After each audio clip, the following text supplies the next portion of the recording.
Self-sabotage is self-destructive and can oftentimes go completely unnoticed due to its sneaky nature.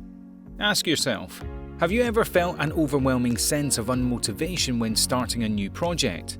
Do you compare yourself to others, resulting in feelings of not being good enough to achieve something that someone else has? Well, if you've answered yes to either of those questions, stay tuned, because you could very well be engaging in self-sabotaging behaviour. Welcome back, Psychos. Today we'll be talking about 10 self-sabotaging signs to look out for and hopefully avoid. Don't forget to like and subscribe to our channel, as well as click the notification bell so that you never miss a video. Sign number 1. Negativity. The first sign of self-sabotage can be nothing more than an overall sense of negativity and a negative view on the world around you. It's the Scrooge syndrome, for lack of a better term. Self-sabotage sucks the beauty out of the world all around you, replacing the shiny light that we usually see things in with a dark cloud, making everything that should be appealing to you feel foreign and useless. In reality, we all have this negative bias. However, people who are prone to self-sabotaging tend to have an increased negative aspect about their personality.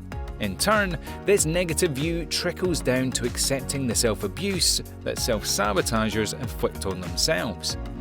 To avoid or reduce this constant negativity, try to acknowledge these feelings when they come up and take yourself out of the autopilot thinking habit where these things can go unnoticed.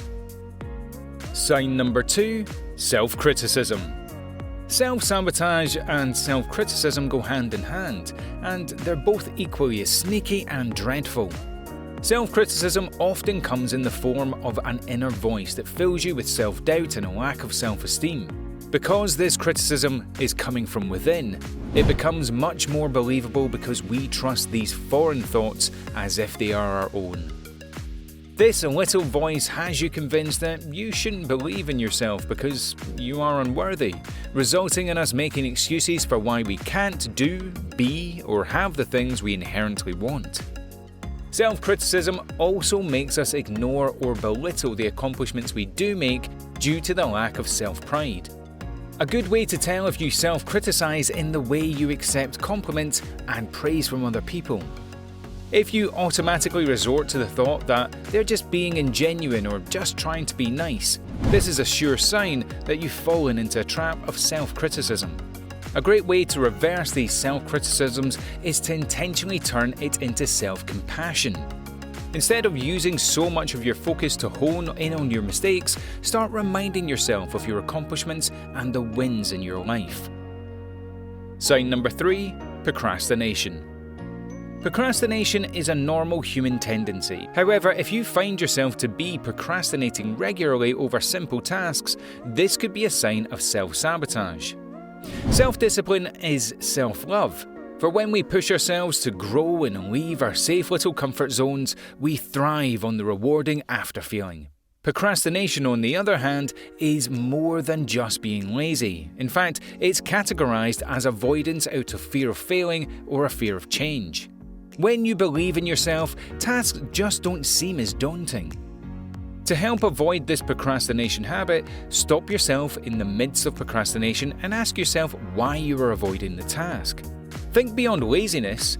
What is the real reason you're not eager to get it done? By shining a light on this pesky trait, you begin to realize that, often enough, the procrastination period is usually worse than the task itself. Sign number 4. Disorganization.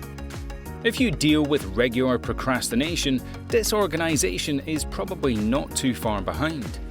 Procrastination and a lack of motivation can leak into all areas of our lives, slowly resulting in a jumbled, chaotic disorganization of a life that ends up giving you more reason to procrastinate. This disorganization can creep up in aspects of your life like your health, work, and relationships with other people. To avoid this disorganization, there are plenty of organization journals, apps, and tactics available to keep you on track. When you have a plan, it makes it easier to avoid the trap of procrastination because you don't really see later as an option. Start with simple, less daunting tasks, like having an organised living space, which can actually declutter areas of your mind, making it easier to take on new tasks while reducing overwhelming feelings. Sign number 5. Overindulgence. Self-rewarding is a huge part of self-love. However, there is a fine line between self-reward and overindulgence that is often overstepped. Having a glass of wine or two after a long week is self-care. Drinking a bottle of wine after a lazy Monday is overindulgence. Just to lay it out there for you in simple terms. Overeating, getting wasted, abusing substances and binge-watching are all examples of overindulgence, and they come with that icky feeling of self-destruction afterwards. These sweet escapes from everyday stress, worries and responsibilities are a sure sign of self-sabotage, which are often a result of being too easy on yourself. The best way to avoid self-destructive overindulgence is to face the root of the issue of what is bringing you to the need to overindulge in the first place. Ask yourself the hard questions. Why do you feel the need to overindulge? What are you trying to escape? Think of all the areas of your life and then begin making changes. If it's your job that you hate, start looking elsewhere. If you're uncomfortable in your relationship, find the courage to discuss the things that are bugging you. Sign number 6. Difficulty staying focused. Self-sabotage can come in forms of unnecessary thoughts that consume our entire focus throughout the day. These distracting thoughts can lead you to focus on everything you lack or don't have the ability to do, which then results in feelings of inadequacy and a failure mentally. Constantly focusing on things that aren't seemingly going the right way in your life can also give you an overall sense of self-dissatisfaction, which can be a major dampener on your sense of purpose and motivation in life. Save yourself from these distracting thoughts by shining a spotlight on them and not allowing them to simmer in your subconscious. Rewrite the story you tell yourself by finding the things in your life that aren't going right and debunking the destructive thoughts that are soaking up all of your focus. Practicing daily gratitude will help you increase your sense of life satisfaction while draining your subconscious of all the distractingly toxic jibber-jabber. Sign number 7. Initiating conflicts. When you walk around with a self-sabotaging cloud over your head, it can easily rain on other people's parades. After being accustomed to this chaotic way of living, you begin to feel unlike yourself when there is no chaos to be found.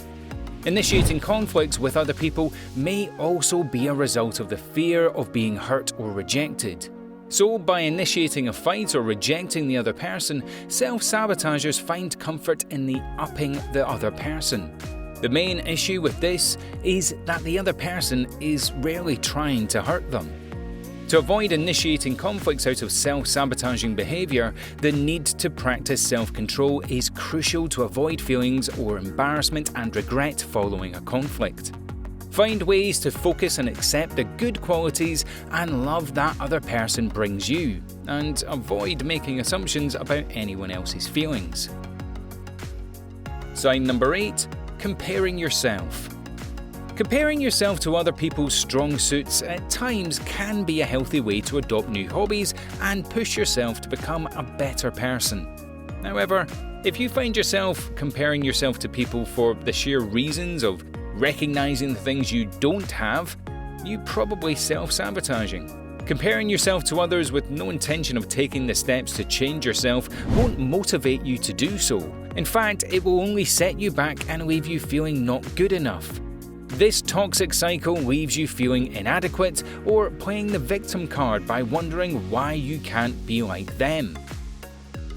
To avoid comparing yourself to others, try focusing on the aspects of yourself that other people admire. Or when you find yourself comparing you to another person, try changing the narrative by finding things that you and that person have in common, or even things that you have that they don't, in an egotistical way.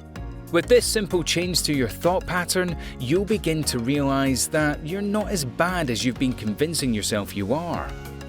Number 9. Imposter Syndrome.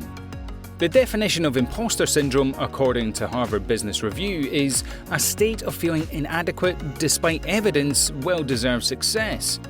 In other words, if you feel like you're unworthy of the success or title you have in life, regardless of the hard work and dedication it took you to get there, this is a sure sign that you're self-sabotaging.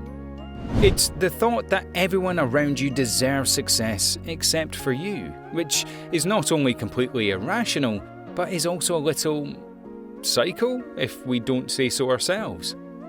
To turn this silly thought process around, remind yourself of all the blood, sweat and tears that went into your success. Although it seems undeserving, remind yourself of a time that you probably doubted your ability to get where you are today.